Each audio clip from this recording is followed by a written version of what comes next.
Halo, assalamualaikum warahmatullahi wabarakatuh. Selamat berjumpa lagi anak-anak. Selamat kembali memasuki pembelajaran daring lagi setelah kemarin kita habis UTS ya. Selamat dulu karena kalian telah melewati UTS dengan baik. Semoga nanti hasilnya juga memuaskan. Nah, di bab selanjutnya yang kita bahas di sini adalah bentuk aljabar. Apa itu aljabar? Biasanya kalau pas SD dulu kalian hanya mengenal penjumlahan, pengurangan, itu isinya hanya angka ya. Jadi 5 ditambah min 2 dikali 6 seperti itu. Nah, nanti kalau di sini bentuk aljabar di sini nanti ada angka dan juga ada huruf. Nah, apa saja itu? Nah, contoh bentuk aljabar adalah seperti ini. Jadi ada angka dan huruf yang dijadikan satu dengan tanda penjumlahan, pengurangan, perkalian, dan juga pembagian seperti itu. Nah, yang harus kalian tahu dalam aljabar nanti ada istilah-istilah variabel, koefisien, dan juga konstanta, dan juga suku. Nah, istilah variabel itu adalah huruf ya. Jadi kalau misalnya seperti ini itu variabelnya yang X dan juga Y, ini adalah variabel X dan juga Y, ini namanya variabel. Kemudian koefisien itu adalah angka yang bersama variabel. Jadi ini dia 5 min 6 seperti itu. Lalu 2 ini adalah koefisien. Kemudian konstanta adalah angka yang tidak memiliki variabel. Jadi adalah angka yang berdiri sendiri. Contohnya ini, negatif 3, seperti itu. Karena dia tidak punya huruf ya, berarti namanya konstanta. Lalu ada suku. Suku itu adalah untuk menyatakan suku berapa gitu, dipisahkan oleh tanda penjumlahan dan juga pengurangan. Misalnya kan ini ada tanda pengurangan di sini 1, ada tanda penjumlahan di sini 2, ada tanda pengurangan. Berarti ini ada 1 suku, 2 suku, 3 suku, dan 4 suku. Ini ada tanda plus juga di sini. Berarti ini terdapat 1, 2, 3, 4 suku. Nah, contoh lainnya nanti akan saya tampilkan dalam bentuk tabel. Nah, untuk contoh selanjutnya saya punya bentuk aljabar ini dibaca 2x min 5y plus 6. Kalau ditanyakan variabelnya cara menghafalkannya biar cepat, variabel adalah huruf. Jadi variabelnya ada huruf x dan juga huruf y. Ini ditulis di sini. Kemudian koefisien adalah angkanya yang bersama variabel. Koefisien dari x adalah 2. Koefisien dari Y adalah, jangan lupa, negatif 5. Kemudian konstanta adalah angka yang berdiri sendiri, di sini ada angka 6.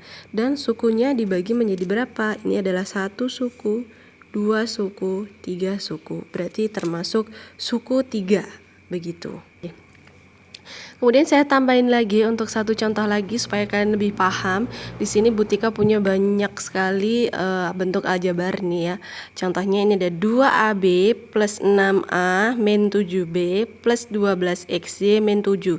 Jadi aljabar itu huruf yang digunakan itu bebas. Jadi bukan cuman X sama Y saja. Bisa X, Y, Z, bisa A, bisa B, bisa C, terserah ya. Kemudian kalau misalkan saya tanyakan variabelnya adalah huruf. Berarti di sini ada huruf apa ini yang pertama?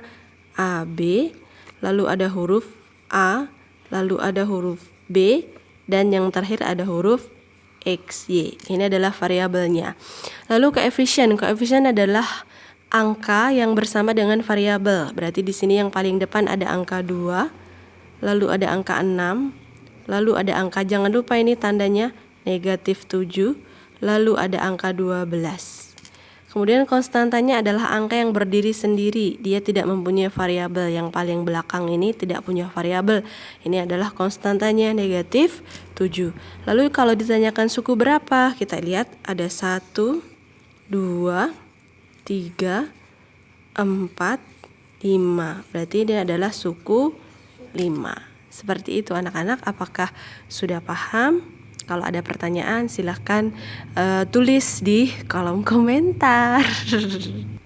Oke, lalu kita lanjut ke suku tadi. Tadi kan yang pertama ada suku 3, suku 5. Nah, istilah suku itu di sini dibagi menjadi beberapa. Kalau sukunya hanya satu disebut dengan suku tunggal. Kalau sukunya ada 2 disebut dengan suku binom. Kalau sukunya ada 3 disebut dengan suku trinom. Lalu seperti ini, suku 5, jadi 3 lebih 4 atau 5 lebih itu namanya suku banyak, adalah suku polinom. Nah, tadi membahas tentang suku, sekarang kita lanjut membahas tentang suku yang sejenis. Kalau sejenis berarti sama ya. Suku sejenis adalah suku dengan pangkat dan variabel yang sama. Ingat, pangkat dan variabelnya harus sama. Itu namanya adalah suku yang sejenis. Sebagai contohnya, Butika punya contoh 2x kuadrat plus 5y min 4x kuadrat plus 2x min 15y plus 12y kuadrat. Di sini kalau anak-anak lihat, ini ada pangkat 2, ini ada pangkat 1 ya. Jadi kalau nggak ada tulisan angka kecil di atasnya, ini sama aja artinya pangkatnya 1. Ini ada pangkat 2 dan seterusnya. Kita pisahkan mana yang sejenis, mana yang tidak. Kemudian yang pertama, kalau suku yang sejenis tadi adalah suku dengan pangkat dan variabel yang sama. Di sini yang hurufnya sama dulu. Hurufnya sama, ini ada X, ini ya, ini sama ini. Kalau kita lihat hurufnya sama tapi pangkatnya gimana? Pangkatnya juga sama kan? Iya, berarti dia termasuk dengan suku yang sejenis. Jadi 2x kuadrat dengan min 4x kuadrat ini termasuk suku yang sejenis. Kalau yang 2x ini apakah sejenis dengan yang depan sini? Hurufnya sama, variabelnya sama, tapi ini pangkatnya 2, ini pangkatnya 1. Berarti 2x dengan min 4x kuadrat itu bukan suku yang sejenis. Lalu contoh suku yang sejenis lainnya yang mana? Ini plus 5y dan negatif 15y. Oke. Ini kenapa sama? Karena hurufnya sama, pangkatnya juga sama, sama-sama 1. Jadi dia termasuk suku yang sejenis. Kalau suku yang tidak sejenis yang mana? Ini nih, dia tidak punya teman, kasihan ya ini. 2x nggak punya teman. 12y kuadrat ini sama ini juga tidak sejenis. Karena apa? Ini pangkatnya 1, ini pangkatnya 2. Jelas anak-anak? Kalau jelas, nanti Butika kasih latihan soal tentang variabel, koefisien, dan konstanta dulu saja hari ini. Materinya kita bahas sedikit dulu saja. Oke? Sebentar soalnya. Oke, soalnya ini anak-anak, latihannya ini ada 3 nomor. Silahkan kalian tulis. Boleh, ini nanti soalnya saya fotokan saja di grup ya. Ini soalnya 3 soal saja, dikerjakan di folio. Oke, terima kasih anak-anak, tetap semangat. Wassalamualaikum warahmatullahi wabarakatuh.